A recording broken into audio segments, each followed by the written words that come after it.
Oh, I was very little. At first I don't remember. I think it was before I remembered. But consciously I did it since I was 6. And I've never wanted to do anything else. That was the only thing which was, I thought it was fascinating. I was joining a kind of a Saturday club for children of that age. And we would draw, paint every week on a big, large color paper with gouache. And it was the only thing I wanted to do when I would come home. So I did it on the floor like now. So I had always this, it was a table paper that was called, or sometimes wallpaper. So my parents would buy a big roll of wallpaper and then they would cut it and they would have the unlimited number of painting I could make. And then I would show it to my teacher. And he was always very supportive of everybody. So I think we all loved it. So when I was 11, I went to this kind of a secondary art school, like middelbare school. It was a period when we had one teacher who had strange ideas. First, we were not allowed to use black, and then we were not allowed to eat when we wanted, and to drink. So we were about 12, 13 years old, and we were painting outside somewhere in the village. And when we wanted to, we were complaining that we were hungry and thirsty, and said, no, artists are supposed to suffer. I remember it very well.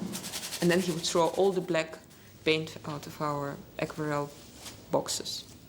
So we didn't have black. So we had to mix from other colors to get shadows done.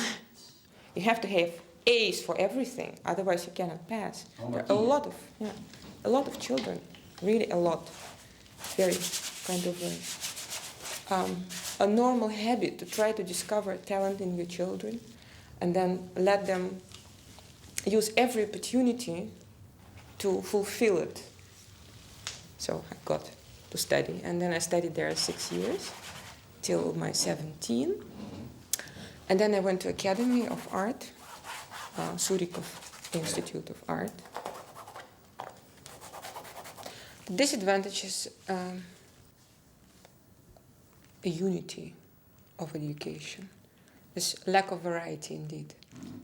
Even though I cannot speak for all, all art academies in former Soviet Union, because I don't know. I know that I studied in a very classical way in an art academy, which would teach us to be almost what is called social realism, but it is not photorealistic way, but afterwards we're supposed to earn money with that. That's why we were told how to do that. But by the time I graduated, the whole system was, starting to fall apart, more or less. And of course, everybody knew that to live on that, there were a lot of people, so the competition was very great. And it was not a matter of quality, but a matter of, connections and whatever. And then I started searching for why I'm doing that. Is there any use of doing that, of spending so much time, so many years on learning something, and then having no desire whatsoever to produce anything in that line.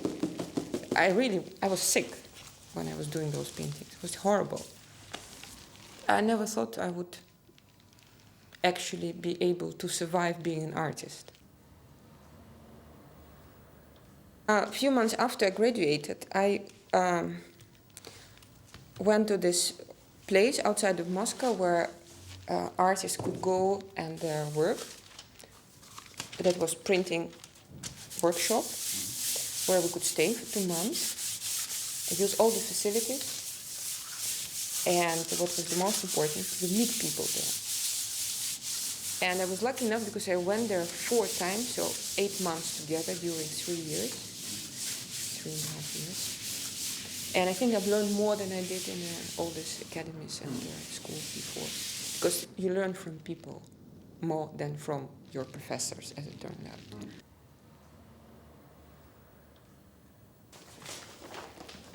When I tried, I had an enormous sense of freedom.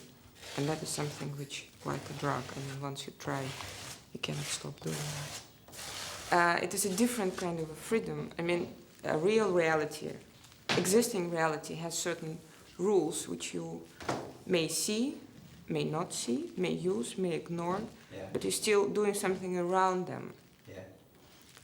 And the inner reality, that's what I'm trying to do, again, has its own rules, but they are very, very subjective rules.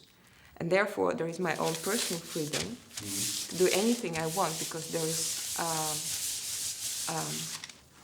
no objective reality to that. So there is nothing which will help me to stick to a certain rule again. I can only look inside all the time and try to follow whatever language I see there, whatever objects or dimensions I can find.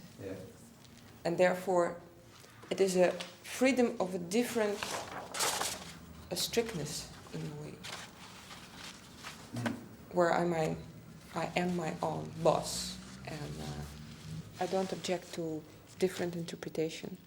Actually, I would be surprised. I met, from my experience, very few times somebody who would experience, or at least to get near to what I have felt when I was doing this or another painting. It happens very rarely, because I think that only illustrates everybody's personality. Then you are mature enough to have your own interpretation of this or that thing. You don't have to be told to feel this or that way. That's what I was against during my study. You have to feel that. Why? It's my freedom to feel whatever I want to feel. So I think the subjectivity of making and subjectivity of a viewer, of seeing, is very important, very valuable. Perhaps it is I've been studied too much. I have no longer that freedom. Because I can paint what I see. That's about it. And that's what is more or less objective. Everybody can see it. So what is the interest to paint it? Because, for me, everybody can take a brush and do the same thing, because the same thing is, in front of all of us. So the variation between the way I see it and you see it and somebody else sees it is very little for me. I don't say that anything can be art. I'm agreeing that there are certain rules. But the idea of rule is getting larger and larger, I think, year by year. But there is still, I think art is something which, when you look at that, makes you feel. Not only makes you think, but also give a certain emotion, spiritual sensation. Okay, I think it's a good one. And that's art.